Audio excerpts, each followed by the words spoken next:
প্রিয় দর্শক, আমরা আজকের আছি বিষখালী নদীর সংলগ্ন জিনতলা গ্রামে, যে গ্রামের একটি সময়ে একটি বড় গ্রাম ছিল। এখন নদী ভাঙ্গনে আস্তে আস্তে ক্রমান্বয়ে এই গ্রামটি বিলীন হয়ে গেছে। এ অঞ্চলের অধিকাংশ মানুষ নদীগর্ভে তাদের বসতভিটা হারিয়ে আজকে নিঃস্ব হয়ে গেছে। আজ আন্তর্জাতিক নদীকীর্তি দিবস। আমরা এই নদীকীর্তি দিবস উপলক্ষে আমরা আজকের এসেছি এখানে মানুষের সঙ্গে কথা বলার জন্য। আসলে বিষখালী নদী আমাদের এ অঞ্চলের জীবিকার একটি মহান উৎস, যেখানে নদী থেকে প্রচুর পরিমাণে মৎস্য আহরণ করে এখানকার মানুষ জীবিকা নির্বাহ করে। আবার এই বিষখালী নদী কিন্তু বিষের বিষণ্ণতা হয়ে এখানকার মানুষ কিন্তু বিষের ভাঙ্গনে আজকের দিশেহারা।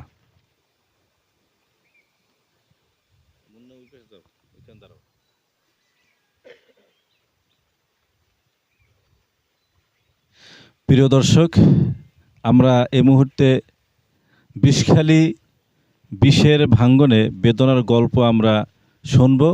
আমরা কথা বলবো এই গ্রামের আদি বাসিন্দা মোহাম্মদ সোরাব খানের সাথে। তিনি তার বসতভিটে হারিয়ে যাওয়ার সেই বেদনার গল্প আমাদের শোনাবেন। ঘটনা হয়েছে আমার একে একে দুইটা বাড়ি আমার চলে গেছে, কিন্তু ওই ঘর বাড়ি গেছে কোনো সাহায্য হয় না। আর আমাকে ওই ট্রেন দেয় দুই বেনে একবার টিন এসে তো আমার কিছু হয় না। আমরা বলছি সরকারের কাছে, আমরা দাবি করি যে আমাকেও ট্রেন দেওয়া লাগবে না, আমাকে ঠিক সেই মজবুত একটা বেরিবাদ দেও। আমরা এটা দাবি করি সরকারের কাছে। আপনার কি পরিমাণ জমি এখান থেকে বিলীন হয়ে গেছে? ধরেন আমার দুইটা বাড়িতে ধরেন প্রায় 2 কুড়ার মতো চলে গেছে এরকম। এই নদী ভাঙ্গনের ফলে আপনাদের কোনো স্বজন হারিয়েছেন কিনা কোনো বন্যায়? না, আমার স্বজন কোনো স্বজন হারায়নি। আমার খালি গেছে একটা বোনাই, খালি একটা বোনাই হারান গেছে, এই মৃত্যু হয়ে গেছে। আর একটা স্বাস্থ্য ভাই, এই আর আমার রক্তের আপন কেউই যায় না। তাদের কি লাশ পাওয়া গেছিল? না, লাশও পাওয়া যায় না। না, আচ্ছা, এখন আপনারা আসলে এই যে জমি জমা হারিয়ে নিঃস্ব হয়ে গেছেন, এখন আপনাদের অবস্থান কিভাবে আপনারা বসবাস করতেছেন? অবদার উপরে থাকি, অবদার উপরে কোনো গরুড়ে থাই, এই ওই অবদার সাইডে আর কি থাই এখন সরকারি অবদায়। প্রিয় দর্শক, আমরা এ পর্যায়ে শুনব জিনতলা গ্রামের বিষখালী নদী সংলগ্ন জিনতলা গ্রামের বেলায়েত হোসেনের সাথে। তিনি ইতিপূর্বে তার বাপ দাদার বসতভিটা হারিয়ে তারা এখন নিঃস্ব হয়ে গেছে। আমরা শুনব যে কি অবস্থায় তাদের বসতভিটা হারিয়েছে এবং বর্তমানে আসলে তারা কি অবস্থায় বসবাস বা দিন যাপন করছেন। আমার নাম মোহাম্মদ বেলায়েত হোসেন। আমরা এই নদীর এই জিনতলা এলাকায় থাকি।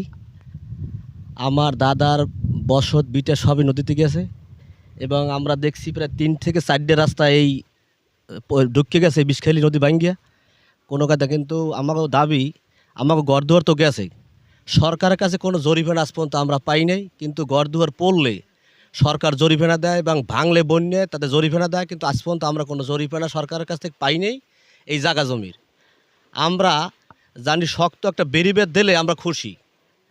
আমাকে যে অবস্থা জায়গা জমি তো নাই, এন অবদার খুলে থাকি, জানি শক্ত বেরিবেদ দিলে আমরা ধর সবই খুঁজছি, কিন্তু অন্য অন্য মানুষ যে আছে জানি হ্যাঁ থাহে। আমার দাবি একটা, এখন পর্যন্ত আপনারা কি পরিমাণ জমি এই নদীতে হারিয়েছেন? নদীতে আমার দাদার 1 একর জায়গা গেছে এক দাগে এবং আরও জমি গেছে প্রায় 2-2.5 কুড়া। বাড়ি ঘের মের ছিল, সবই নদীতে চলে গেছে। সরকারের কাছ থেকে এরকমের জমি জমা ভিটে মাটি হারিয়েছেন, এতে কোনো ক্ষতিপূরণ আপনারা পেয়েছেন কিনা? না, আমরা পাই নাই কোনো ক্ষতিপূরণ। সরকার এই জমি যে নদীতে গেছে আজ পর্যন্ত কোনো জরিমানা আমাকে দেয় নাই। সরকারের কাছে আপনাদের কি দাবি দেওয়া আছে? আমাকে দাবি, যদি সরকার শক্ত করে একটা বিটা দেয়, রাস্তা দেয়, বেরিবেদ দেয় ব্লক দিয়া, হেলে আপনার এইটা শক্ত ব্লক দিলে এইটা থাকবে। এই সিডরের পর যে এই 3টে রাস্তা এনতে নাই, চলে গেছে 3টে রাস্তা নদীতে চলে গেছে। নদী ভাঙ্গনটা ফিরাইতে হইবে, এটা সরকার দাবি করি আমরা। প্রিয় দর্শক, আমরা শুনলাম বেলায়েত হোসেনের গল্প। আসলে কষ্ট দুঃখ বেদনার গল্প এ অঞ্চলে এই উপকূলে প্রান্তিক জনপদে না আসলে তাদের দুঃখ দুর্দশার কথা আমরা জানতে পারবো না, তাদের সেই দুর্বহ দুঃসহ জীবনের গল্প।